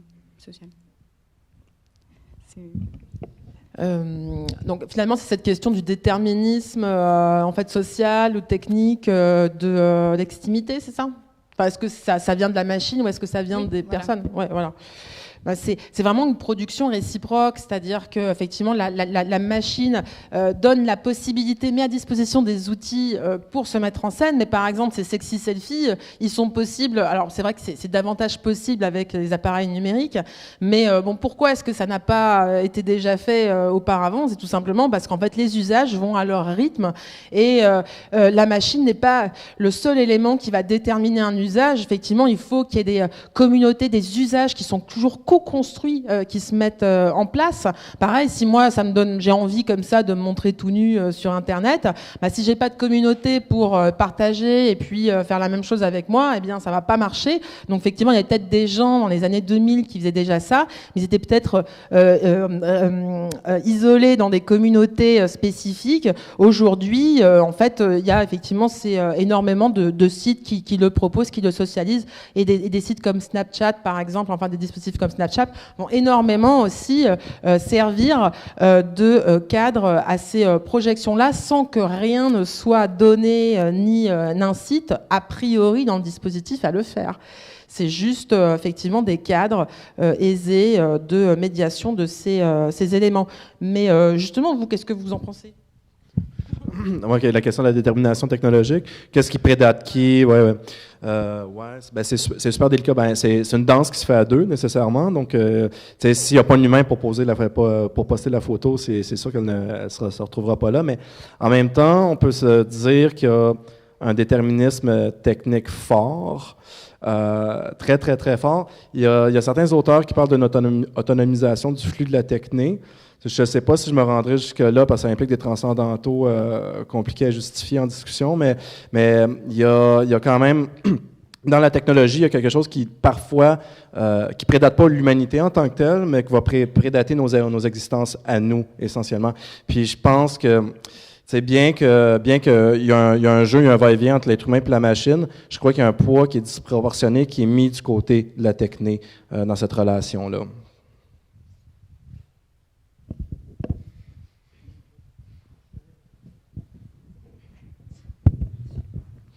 Bonsoir. Moi, je voulais juste faire un parallèle avec le projet que vous avez fait. Déjà, je voulais savoir, il est à Nantes? On peut l'expérimenter? Oui. Non, c'est terminé. D'accord, bon, voilà, c'était pour info. Et moi, je fais vraiment un parallèle avec une expérience qui avait été faite sur le... Je ne trouve plus mes mots. Sur le conditionnement et sur une expérience qui avait été faite qui montre que en conditionnant l'être humain, on pouvait faire des choses. Oui, tu parles de l'expérience de Milgram. Oui, ben c'est ça. C'est l'expérience sous les... Avec les chocs électriques, voilà. Et moi, je fais vraiment un parallèle avec ça. Et du coup, le poids de... Vous parlez même de la machine, on lui donne un nom. Alors, je ne sais pas vous comment vous voyez les choses, mais est-ce que vous faites un parallèle avec... Enfin, vous peut-être expliquer... je ne sais pas si on me connaît. Chez Milgram, en fait, c'est une autorité qui est humaine. Il n'y a pas d'élément technologique vraiment. Oui, il y a le choc électrique, mais ce n'est pas déterminant dans la relation de pouvoir du tout. Donc, c'est vraiment une figure d'autorité avec le cerveau, en fait, qui va enlever toute forme de retenue chez les particuliers. Si on veut, dans ce qu'on a proposé avec Nous sommes les fils et les filles, c'est qu'on lâche, on laisse aller notre volonté à quelque chose qui n'est pas un être humain. Puis, en fait, c'est quand on y pense réellement, on se fait mettre un casque étrange, on reçoit de la vidéo dans le visage, on se fait dire que ça va bien aller. C'est très étrange, à quelque part, qu'on se laisse aller si bien que ça. C'est vraiment cette particularité-là qui nous intéresse, pas tant le rapport à l'autorité de manière générale. D'accord. Et l'expérience de... Donc, Milgram David Milgram. Ouais. Ça avait été refait pour un jeu télévision. Et où du coup, il y avait vraiment le côté numérique. C'est plus par rapport au jeu télé qui avait été fait suite à ça. Et je trouve qu'il y a vraiment un parallèle où on se rendait compte que dans le cadre d'un jeu télé, on disait que c'était cool, tout le monde s'amusait. Sauf qu'en fait, ça allait un peu plus loin dans l'expérience avec le côté numérique. Tu vois, dans This Is No Game, en fait, on a quelque chose qui ressemble à ça parce qu'on a vraiment une distanciation qui est faite à cause de la médiation technologique dans ce contexte. Donc, ça a l'air d'être un jeu, tu sais, mais pourtant, quand on y réfléchit bien, c'est pas du tout un jeu parce que la personne qui est aux commandes sait très bien que c'est de la vraie rue avec des vraies bagnoles, des vraies personnes, tout ça, mais pourtant, les gens se laissent aller quand même. Et pour le coup, on peut faire un parallèle avec l'armée qui envoie des drones avec des images qui peuvent paraître virtuelles alors que c'est la vraie vie. Enfin... Ouais, tout à fait. C'est quelque chose qu'on peut dire. Je vais essayer de poser la question de manière assez logique et rationnelle. J'ai l'impression que grâce à la technologie, on commence à réfléchir d'une manière logique et fonctionner aussi de manière logique et rationnelle. Donc, quelque part, on commence à réfléchir comme une machine. Est-ce que la manque d'émotion et la spontanéité que nous humains, on a, cela peut endommager la façon de penser, et notamment en matière de créativité et d'innovation? Le terme ordinateur, vous savez d'où ça vient? Parce qu'en anglais, c'était computer, et ordinateur, ça voulait dire c'est la machine qui va mettre de l'ordre dans le monde. Donc, c'est vraiment, oui, effectivement, il y a quelque chose de comme ça. Là, c'est peut-être un peu, c'est far-fetched, là, je vais aller trouver un drôle d'exemple, mais vous connaissez, vous avez tous vu Minority Report, j'imagine, ici? Non, il faudrait que je le dise en français.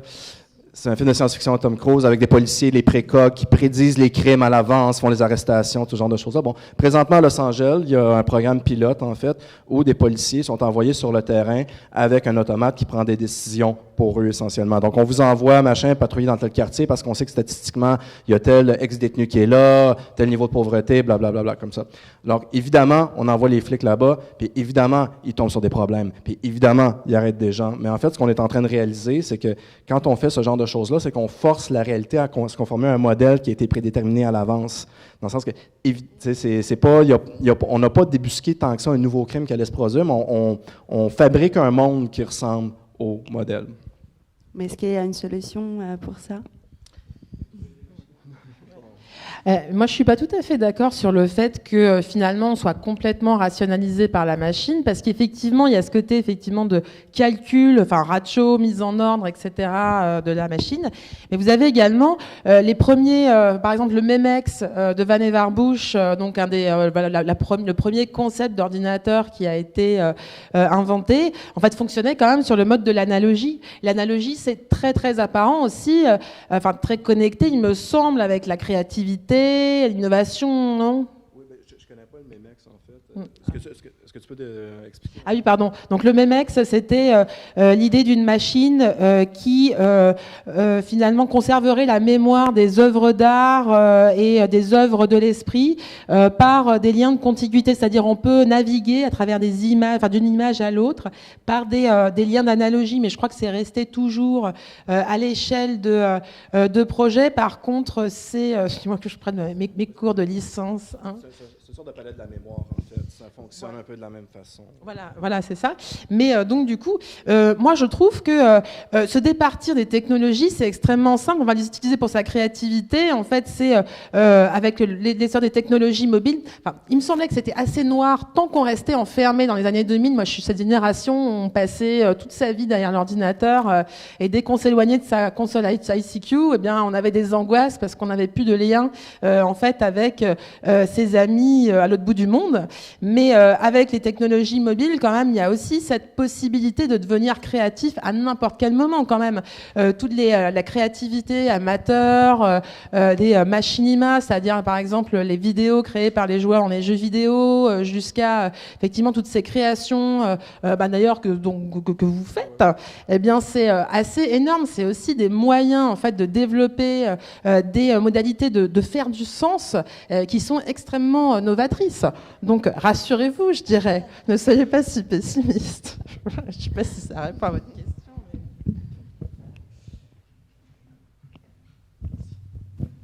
Est-ce que quelqu'un a encore une question? Rapidement. Ouais. Deux. Je crois que monsieur avait levé avant. Bonsoir. Moi, c'était plus par rapport à la place du dessin dans tout ce que vous dites sur les rapports entre la machine et les humains. C'est-à-dire que, à suivre, peut-être que c'est ma compréhension de ce que vous êtes en train de dire, mais c'est qu'il n'y a pas de dessin de celui qui construit la machine, par exemple. L'objectif, quand on parle du déterminisme ou de l'influence que la machine pourrait avoir sur le comportement donc, des acteurs, comme dans votre jeu This is no game, le fait qu'il y a celui qui tient la manette. Donc celui qui tient la manette a un dessin, c'est lui faire à l'acteur, lui faire performer une action précise. C'est lui qui vous faisait marcher dans la circulation ou essayer de frapper des gens.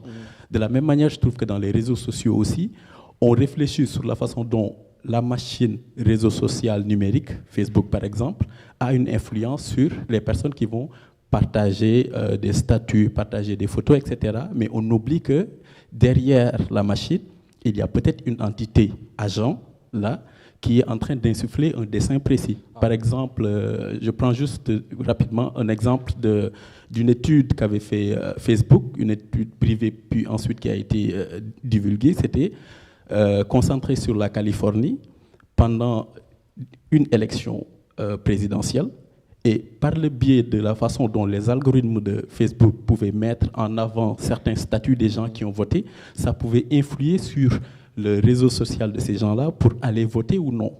Ce qui fait donc que quelle est la place du dessin de l'agent dans tout ça et comment nous, on doit se positionner par rapport à l'usage de ces réseaux ou de ces machines en ayant en tête qu'il y a un dessin possible derrière cela.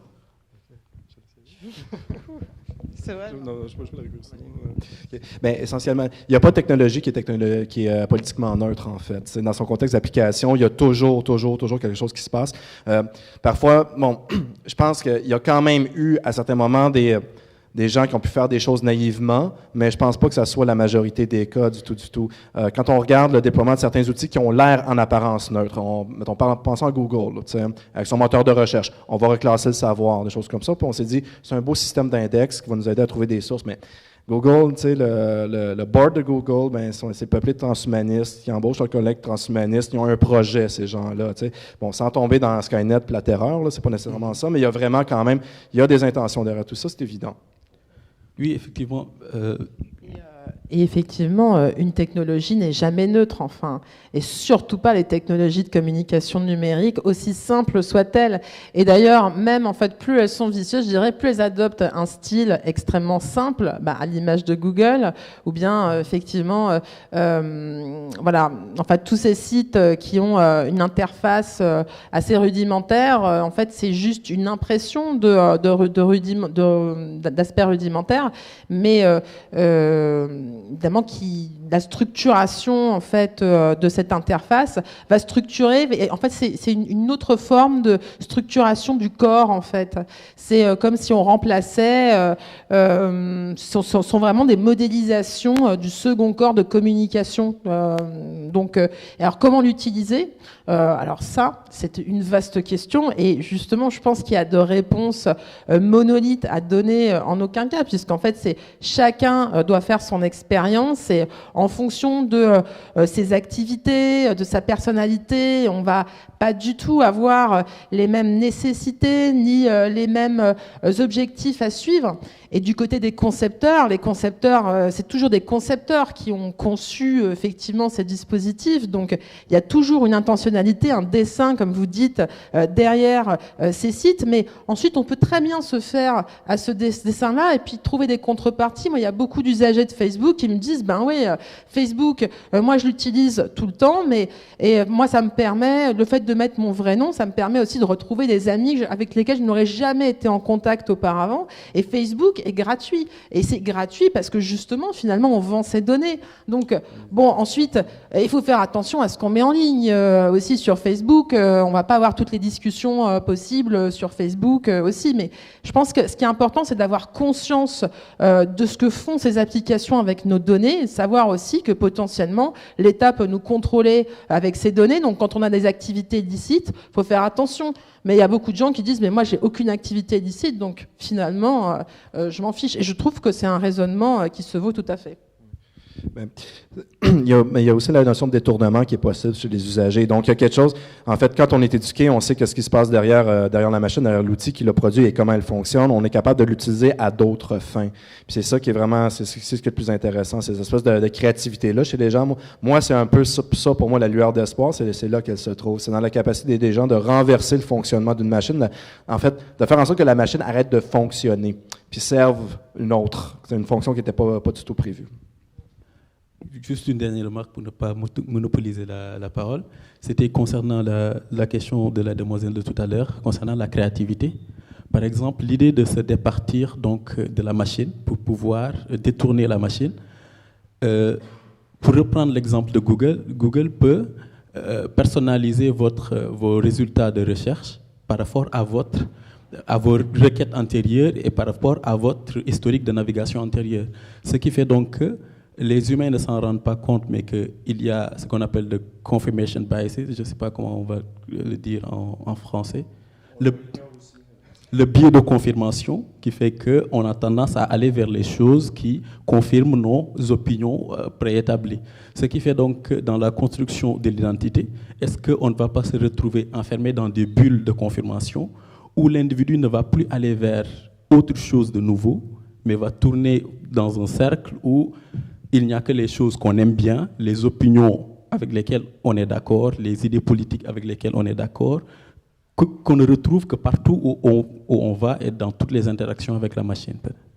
Oui, tout à fait. Mais c'est vrai qu'il y a énormément de travaux qui portent justement sur ces processus de recommandation. Enfin, je sais que chez Orange, ils font tout ce qu'ils peuvent pour... parce qu'en fait, les enjeux, c'est la publicité, quoi. Tout simplement. Hein. C'est pas du tout pour vous améliorer la vie, hein, mais c'est pour faire de la recommandation publicitaire plus pertinente. En fait, je pense que notre point de vue à nous, en fait, ce qu'il faut savoir aussi, c'est qu'il faut vraiment associer différentes manières de prise de connaissance. Et que c'est vrai que l'inconvénient, c'est que c'est extrêmement commode de chercher dans Google.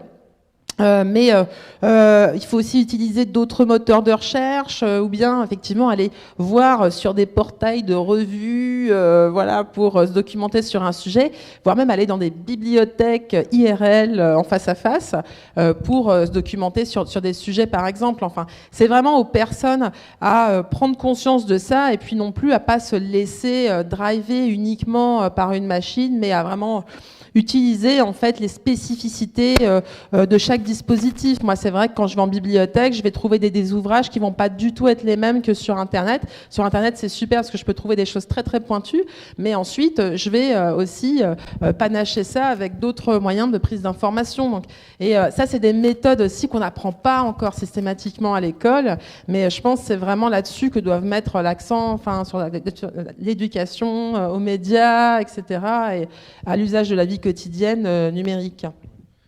Juste le fait d'anonymiser votre circulation sur Internet, c'est déjà quelque chose qui aide beaucoup, en fait, en refusant le tracking, en étant en private browsing mode. Je ne sais pas comment dire en français, mais c'est vraiment ces modes de connexion-là qui sont sécurisés font en sorte que vous êtes plus difficile à pister, puis on peut pas vous placer dans un segment de population donné puis essayer de vous vendre un truc. Je crois qu'on avait encore une question. Ouais.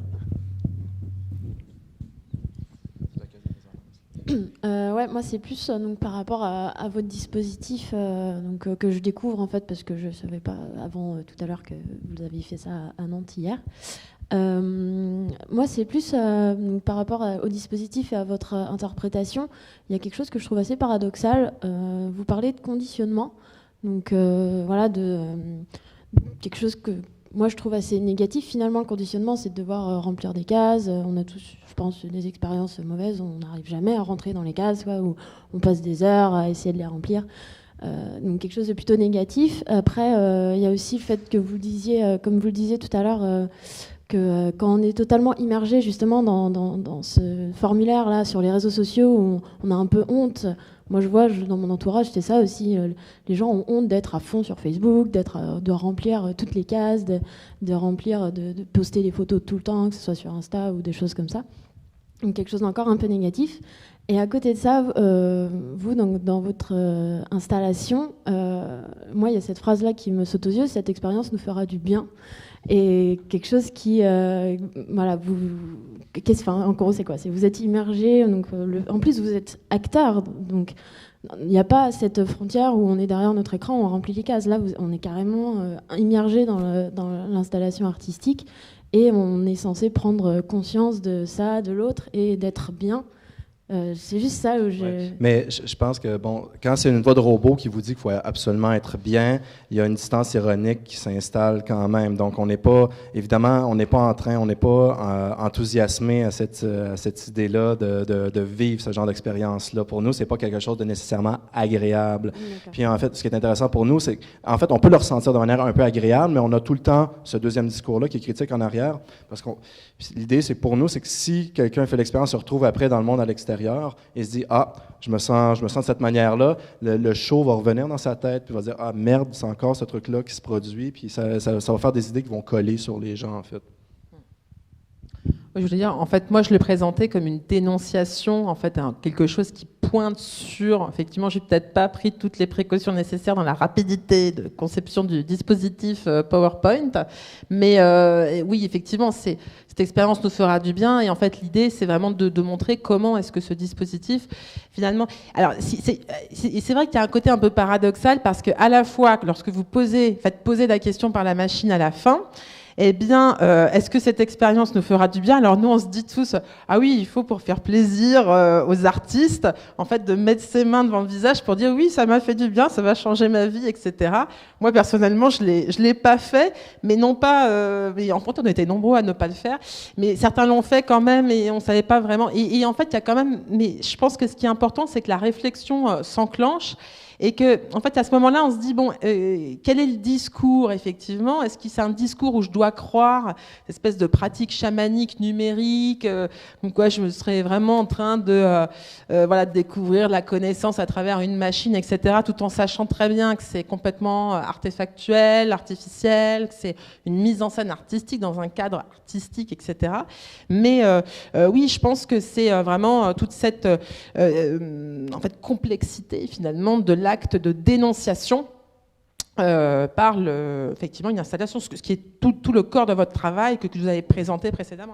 Oui, c'est ça. C'est toujours compliqué parce que des fois, c'est vraiment si on veut contrôler la lecture de l'œuvre, on a quand même voulu faire un truc qui n'est pas non plus un genre de pièce didactique. C'est pas une thèse là, qu'on présente. Moralisateur non plus. On veut vraiment faire en sorte que les gens ressentent ces choses-là et arrivent par eux-mêmes à ce genre d'état-là. Donc, la stratégie où on met le gros surtitre tout le temps, c'est pas nécessairement ce qui est le plus efficace en communication non plus. Mais des fois, ça génère des problèmes. Il y a des gens, par exemple, Cinétose, des gens pensaient qu'on était des espèces d'enthousiastes technofascistes, là, qui sont venus nous parler, puis on était vraiment des méchants, puis on avait hâte que tout le monde se fasse écraser. Ça me semble être une drôle d'idée, mais oui, il y a des gens qui, des fois, ont ce genre de lecture-là. Qu'est-ce qu'on fait?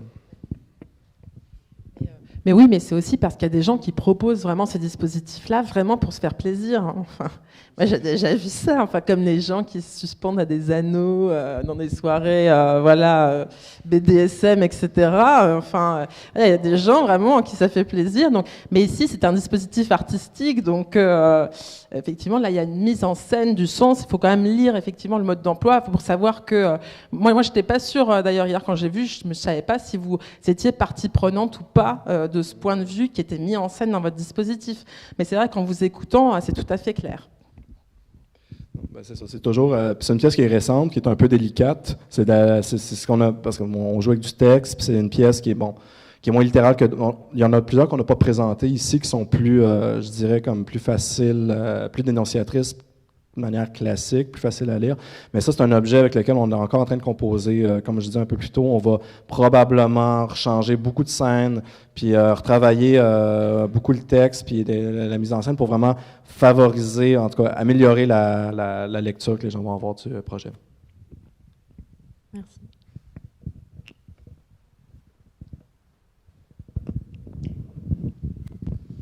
Bonsoir. Donc moi je me pose la question de comment se matérialise la frontière entre une personnalité une identité réelle finalement, qui est celle objective de la vie de tous les jours, et l'identité numérique, et comment l'une ne se fond pas dans l'autre à ce moment-là. Alors là, c'est toute la question complexe de l'identité de la représentation de soi.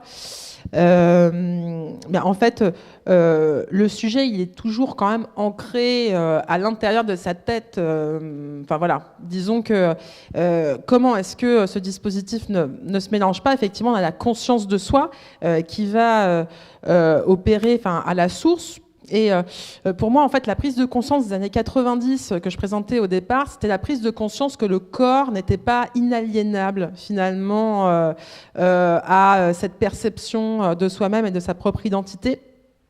Effectivement que dans le cadre des usages des années 90, où on discutait avec des personnes qu'on n'allait jamais rencontrer, dont c'était même pas l'objectif, il y avait cette tentative finalement de nier le corps. Et d'ailleurs, on avait énormément à cette époque-là d'avatars numériques, des fantasmes d'intelligence artificielle avec qui on discuterait, comme si finalement ce corps pouvait être rendu abstrait. On avait l'idéal aussi du cyborg. C'était vraiment aussi cette époque-là, le corps magnifié par les technologies, comme si finalement tout ce qui était biologique n'était qu'une espèce d'illusion biologique dont on pouvait se passer.